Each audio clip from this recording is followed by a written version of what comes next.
बिस्मिल्लाहिर्रहमानिर्रहीम। इस वक्त इंटीग्रेशन के जो लेक्चर्स हैं इसमें ये बहुत ही एक इम्पॉर्टेंट लेक्चर है जो रूटीन से हटके है। रूटीन से हटके का मीनिंग कुछ इस तरह से है, ये जो ट्रिग्नोमेट्री के फंक्शंस हैं जो ये हमें कुछ डिस्टर्ब कर रहे होते हैं, तो इस हवाले से ये रूटीन से हटके कहा गया है। यहाँ पर ना जो साइन का स्क्वायर, कॉस का स्क्वायर, टेन का स्क्वायर, कॉट का स्क्वायर, सीकेंट स्क्वायर और कोसिकेंट स्क्वायर, ये तमाम स्क्वायर फंक्शंस को डील किया गया है। उसके बाद साइन की पावर 4 और कॉस की पावर 4 इनको डील किया गया है। तो ये थोड़ा सा इनके अंडरस्टैंड करने वाली चीजें हैं जो कंपैरेटिवली डिस्टर्ब करती हैं हमें। ये देखिए फार्मूला ये वाला है जो एक्चुअली ट्रिग्नोमेट्री का फार्मूला है। हम इंटीग्रेशन को दोष देने बैठ जाते हैं कि इंटीग्रेशन नहीं हमें करनी आती। फार्मूला तो एक्चुअली आ रहा है, ये जो फर्स्ट ईयर की बुक में हाफ एंगल आइडेंटिटी से रिलेट करता है। ये जरा इसको अंडरस्टैंड पहले करें, फिर सारा मसला हल हो जाएगा। Sine of theta by 2 plus minus root ये होता है 1 माइनस कॉस थीटा। जब दोनों तरफ स्क्वेयरिंग करते हैं, ये देखिए इधर भी स्क्वायर कर दिया और इधर भी स्क्वायर कर दिया, इधर साइन स्क्वायर थीटा बाई 2 हो गया, ये रूट कट के खत्म हुआ, प्लस माइनस भी प्लस बन गया, तो आप यहां पर पहुंचे। उसके बाद जरा इनका लिंक नोट करें। अगर इधर हाफ थीटा है यानी कि 1/2 थीटा, तो इधर 1 थीटा है। इधर अगर 1 थीटा है तो इधर 2 थीटा है। इधर अगर 2 थीटा है तो इधर 4 थीटा है। यानी कि जितना इधर है उससे डबल इधर एंगल आ रहा है। ये इसी तरतीब से चलता जा रहा है। अब फार्मूले जाहिर है जब यूज होते हैं तो वो कैटेगराइजेशन इस तरह से हो जाती है, कोई लाइन लगी हुई होती है, हमें समझ नहीं आती, कभी 2 आ गया कभी 4 आ गया, किधर क्या लिखना है। तो तरतीब ये याद रखिए, बस एक हाफ एंगल आइडेंटिटी याद रखें, उससे आपको ये कंप्लीट लाइन मिल जाती है। जब इधर 1 इधर 2 इधर 2 इधर 4 इधर 3 इधर 6 ऐसे कहीं भी यूजेबल है, तो इस लाइन में से बस सिंगल याद हो गया, आगे तरतीब याद हो जाए। जब यही स्ट्रक्चर साइन की बजाय कॉस में पड़ता है तो सिर्फ ये वाला सिंबल माइनस का प्लस में चेंज होना है, जैसा कि ये है। ये देखिए 1 प्लस, इधर 1 प्लस, बाकी सारी तरतीब वही है, एटसेट्रा, ये सब लिख दिया। अब इसका सारा कमाल है, तो ये देखिए यहीं पर एक्सरसाइज 3.2 यहीं से शुरू कर रहे हैं। एक्सरसाइज 3.2 हम एक एक करके डील कर रहे थे, उसमें से कुछ छोटे क्वेश्चन डील किए जा रहे थे, वो तकरीबन सब की सब शॉर्ट क्वेश्चंस की है। अब ये आज खत्म हो रही है। एक्सरसाइज 3.2 के ऑल क्वेश्चंस हम डिस्कस कर चुके हैं। जो चंद स्टॉप किए हुए थे उनका एक ग्रुप बनना था इस हाफ एंगल आइडेंटिटी की वजह से, सो वो अब नोट करें। 3.2 का क्वेश्चन नंबर 2 उसका 7th पार्ट है ये।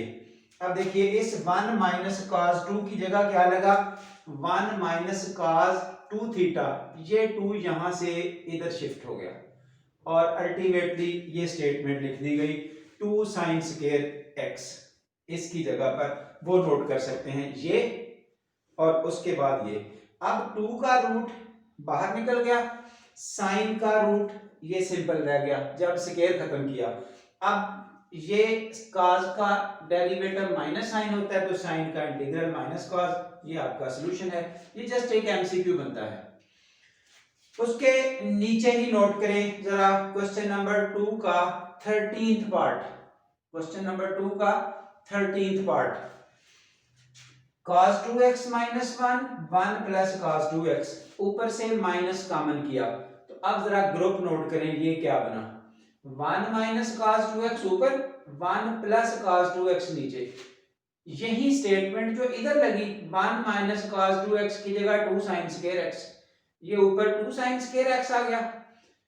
जब यहां प्लस हो जाना है तो यहां प्लस हो जाना, स्टेटमेंट cos वाली हो जानी है, तो नीचे हो गया 2 cos स्क्वायर x। अब 2 से 2 कैंसिल हुआ, ये sin square over cos square मिलके tan स्क्वायर हो गया, माइनस का सिंबल बाहर आ गया। अब मैं यहां एक स्टेरिक लगा रहा हूं इसलिए कि इसी एक्सरसाइज जो 3.2 का ये 13 पार्ट है, अगर हम इसी का 14 पार्ट देखते हैं लास्ट वाला, तो वो tan का स्क्वायर है, ये वाला। ये हमने यहां सॉल्व किया है, ये tan का स्क्वायर इस साइड पे, उधर पहुंचते हैं। फिलहाल tan का स्क्वायर, यानी कि वो दोनों क्वेश्चन सेम हो गए, इससे अगला भी और ये भी। अब tan स्क्वायर को लिखा secant स्क्वायर -1, तो इसकी इंटीग्रेशन ये सॉल्व होगी, डिटेल से उधर भी बताई जाती है अभी। अब हम इधर आ रहे हैं वापस, यानी कि ये फार्मूला स्टडी करने के बाद ऑल स्क्वायर फंक्शन डील हो रहे हैं। नोट द स्टेप, साइन का स्क्वायर, यहां से यही फार्मूला जो कितने ही क्वेश्चन हैंडल हो रहे हैं उससे। साइन का स्क्वायर, अब उसकी राइट साइड ये आ गई 1 माइनस cos 2x। जरा साथ ही इसको इधर फोकस करें। जब cos का स्क्वायर होगा, दोनों एक जैसे स्ट्रक्चर हैं, एक जैसी स्टेटमेंट है। जब cos का स्क्वायर लेना है तो सिर्फ यहां माइनस की बजाय प्लस होगा, बाकी सब कुछ सेम है, कॉपी पेस्ट। अब ये 2 आउट हो गया, इसका इंटीग्रल अलग, इसका अलग, 1/2 1 का इंटीग्रल x। अब ये साइन का डेरिवेटिव cos होता है, cos का इंटीग्रल ये साइन हो गया, एंगल जैसे ऊपर है उसी तरह इधर आ गया, इंटीग्रेशन में एंगल का मल्टीपल डिवाइड होना होता है। अब ये ब्रैकेट ओपन करके ये सॉल्यूशन आ गया। तो यही चीज जब cos में आएगी तो सिर्फ इस माइनस की बजाय ये प्लस हो जाएगा, बाकी उसी तरह 100 ऑनलाइन लगा दी गई हैं। तो ये साइन का स्क्वायर और cos का square very very important parts हैं। अब इन्हीं साइन स्क्वायर और cos स्क्वायर को जरा 4 पावर्स पे एडजस्ट करें। ये देखिए साइन की पावर 4, ये कहां पर है, ये असल में एग्जांपल है आपके पास, ये नोट कर ली है, पेज 142 पर एग्जांपल नंबर 9 है। साइन की पावर 4, ये cos की पावर 4 है। सामने दोनों सॉल्व हैं, क्वेश्चन सिमिलर है, कॉपी पेस्ट करना है। एक को जरा अंडरस्टैंड कर ले अच्छे तरीके से। साइन 4, जिस तरह से ये स्क्वायर हल किया इसी तरह ये हल करना है, स्क्वायर का स्क्वायर। अब इस साइन स्क्वायर की जगह पर यही कीमत लगानी है जो इधर लगाई गई है, 1 माइनस cos 2x/2। ये देख लें। उसके बाद स्क्वायर ओपन किया, फर्स्ट का स्क्वायर सेकंड का स्क्वायर दोनों का ये 2 टाइम आ गया, 2 cos of 2x। 1 का स्क्वायर 1, उसके बाद जो ये पार्ट है, यानी कि अल्टीमेटली हम जो हायर पावर्स हैं उनको रिड्यूस कर रहे हैं इनटू सिंगल पावर्स। इधर भी 2 पावर रिड्यूस हुई थी 1 पावर में, ये 4 पावर रिड्यूस हो रही है, ये रिड्यूस हो चुकी है, ये रिड्यूस हो चुकी है, ये रह गई है। इस पर फिर से फार्मूला लिखा, यानी कि इससे अगले वाला ये ले साइन स्क्वायर 2 थीटा या cos स्क्वायर, ये इस तरह से सिंगल या डबल वाला। तो जब इसका सलूशन लिखेंगे 1 प्लस cos 4x/2, बाकी सब कुछ रूटीन में। अब ये 4 यहां से आउट कर दिया, ये आ गया 2 रहा एलसीएम, 2 इससे मल्टीप्लाई हुआ, ये ग्रुप एज इट इज नीचे शिफ्ट हो गया, ये 2 इससे भी मल्टीप्लाई हुआ, यानी कि इससे भी मल्टीप्लाई हुआ, 4 cos 2x नीचे एज इट इज 2। हाँ जी, अब ये 2 यहां से बाहर निकाल दिया गया, इसके साथ 2 और 1 3 cos 4x 4 cos 2x। अब इसकी इंटीग्रेशन सेपरेट, इसकी सेपरेट, इसकी सेपरेट, जब अलग अलग इंटीग्रेशन लिखी तो ये लिख दी गई, और उसी तरतीब से ये 3x हो गया, cos का साइन 4x 4x की जगह है ना, ये cos की जगह पर साइन आ गया, 4x 4x की जगह आ गया, और एंगल का मल्टीपल नीचे, cos की जगह साइन आ गया, 2x 2x की जगह आ गया, एंगल का मल्टीपल नीचे आ गया। अब इसकी फर्दर सिंपलीफिकेशन कर देंगे, ये 2 से कैंसिल हुआ, ये बाहर वाला 8 अंदर जब शिफ्ट किया गया तो 3x/8 sin 4x ओवर ये 8 into 4 32, ये 8 इससे मिला जब, और जब ये 8 इससे जाके मिला तो एक 2 ये है, नीचे 4 रह गया, प्लस सी, ये आपके पास इस साइन 4 की इंटीग्रेशन है सिंपल लेवल में, यानी कि इसी चीज का यूज है वो हाफ पावर का, और ये फार्मूलों का यूज। जिस वक्त यही क्वेश्चन cos 4 में आएगा तो देखिए कितना फर्क पड़ा, स्क्वायर का स्क्वायर, इसकी जगह अब प्लस वाला फार्मूला आ जाएगा, जैसे साइन में माइनस वाला है cos में वही प्लस वाला है, सिर्फ एक सिंबल का फर्क पड़ा। जब यहां 1 प्लस करके काम किया तो नोट करें तो इस लाइन का और इस लाइन का डिफरेंस, ये माइनस, ये दरमियान में प्लस, तो बाकी सब कुछ कॉपी पेस्ट है। जाहिर है ये वाला जो 2 टाइम माइनस का 2 टाइम है, यही है ना a का स्क्वायर b का स्क्वायर 2ab, ये 2 टाइम माइनस में है, तो उधर ये 2 टाइम प्लस में हो जाएगा। और ऐसा करते करते सिर्फ ये आखिरी सिंबल आपका प्लस में आएगा, बाकी सब ठीक है। ऑल कॉपी पेस्ट, जैसे ये दोनों कॉपी पेस्ट हुए इसी तरह ये दोनों कॉपी पेस्ट हुए।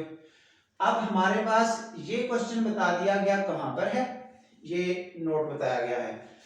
ये वाला क्वेश्चन कहां है cos 4, ये आपकी एक्सरसाइज 3.6 का क्वेश्चन नंबर 18 है, इस फॉर्मेट के साथ 0 to π/4 लिमिट्स हैं। अब cos 4t का ये आपका आंसर आ जाएगा t के साथ, यानी कि यहाँ t और यहाँ t साथ साथ लिमिट्स आ जाएंगी 0 to π/4, 0 to π/4, 0 to π/4। अब t की जगह अपर लिमिट, t की जगह लोअर लिमिट, ये 3 और 8 बाहर निकाल दिया गया कांस्टेंट। अपर लिमिट t की जगह π/4, फिर 0, 1/32 इस t की जगह पर, इस t की जगह पर π/4, 4 into π/4, जब ये 0 लगा तो साइन 0 0 हो गया। t की जगह ये π/4 लगा, अब जब यहाँ π/4 लगेगा, जाहिर है अपर लिमिट t π/4, तो ये सिंप्लीफिकेशन के बाद आपको मिलेगा साइन ऑफ π/2 माइनस 0, ये जब 2 से कैंसिल हुआ तो उसके बाद ये फर्दर सिंप्लीफिकेशन, ये हो गया 3π/32, ये 4 से 4 कैंसिल हुआ, साइन पाई 0 माइनस 0, यहां पर ये आपको साइन π/2 मिला 1/4। अब आपके पास ये 4 हो गया इसका एलसीएम, सॉरी 32 इसका हो गया एलसीएम, तो इसके मुताबिक 3π 4 8 32 प्लस 8, यानी कि ये रहा आपके पास सोल्यूशन 3π प्लस 8/32 साइन ऑफ 91 होता है। यानी कि अब अल्टीमेट सॉल्यूशन आपके सामने इस फार्मूला की यूटिलाइजेशन है। साइन कॉस जो रियलिटी में तंग करते हैं, टीज करते हैं, क्योंकि ये ट्रिग्नोमेट्री जो फर्स्ट ईयर की बुक की है, असल तो टेंशन ये डाल रही होती है, हमारी इंटीग्रेशन मसला नहीं है, खुदारा उस इंटीग्रेशन को ब्लेम ना दें कि इंटीग्रेशन टीज करती है, ये एफएससी के फार्मूले हैं जो फर्स्ट ईयर की बुक के हैं ट्रिग्नोमेट्री के, उनको थोड़ा सा फोकस करें, याद करने की कोशिश करें। अब इस लेक्चर में कुछ और काम था, ये यानी कि जिस तरह साइन का स्क्वायर और कॉस का स्क्वायर डील किया गया, रिमेनिंग स्क्वायर भी खत्म कर दिए गए, यानी कि tan का स्क्वायर, cot का स्क्वायर, सीकेंट स्क्वायर और कोसिकेंट स्क्वायर। ये देखिए सीकेंट स्क्वायर, सादा तरीन फार्मूला आप डेरिवेटिव के चैप्टर का जो याद कर चुके हैं, इंटीग्रेशन का नया ना समझें। tan का डेरिवेटिव होता है सीकेंट स्क्वायर, आपने उस चैप्टर के लिए प्रिपेयर किया है इसको, वहां से लिस्ट उठाएं, तो जब सीकेंट स्क्वायर लिखा हुआ मिलेगा उसका रिवर्सल आंसर tan x। अगर tan स्क्वायर करते हैं इसको, ये सीकेंट स्क्वायर -1 लिखा, दोनों को पार्ट्स किया, अब सीकेंट का फिर वही सॉल्यूशन tan x इस 1 का x, ये tan का सीकेंट स्क्वायर -1, ये भी यानी कि जो sine square theta plus cos square theta equal to 1 होता है, जब इसको कॉस स्क्वायर पे डिवाइड करते हैं, cos square theta cos square theta cos square theta, तो यहां से ये बन जाता है tan square theta plus 1 equal to secant square theta. तो इस तरह से जब tan की कीमत लगानी है तो सीकेंट स्क्वायर थीटा -1, उसके बाद ये सॉल्यूशन।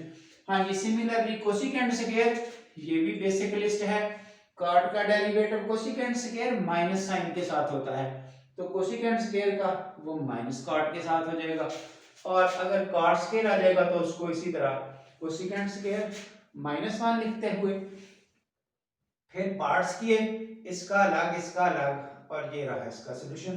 तो यानी कि इस लेक्चर की इंपॉर्टेंस कुछ है कि सारे स्केल फंक्शन एक जगह इकट्ठे कर दिए, जिसमें मेजरली साइन की पावर 2 cos की पावर 2 साइन की पावर 4 cos की पावर 4 जो सबसे ज्यादा टीज करते हैं।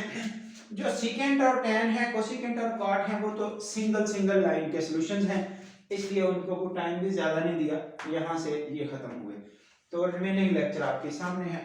अगर किसी जगह कोई टेंशन हो, प्रॉब्लम हो अंडरस्टैंडिंग में, तो थ्रू कमेंट्स रब्ता कर सकते हैं। Thank you very much.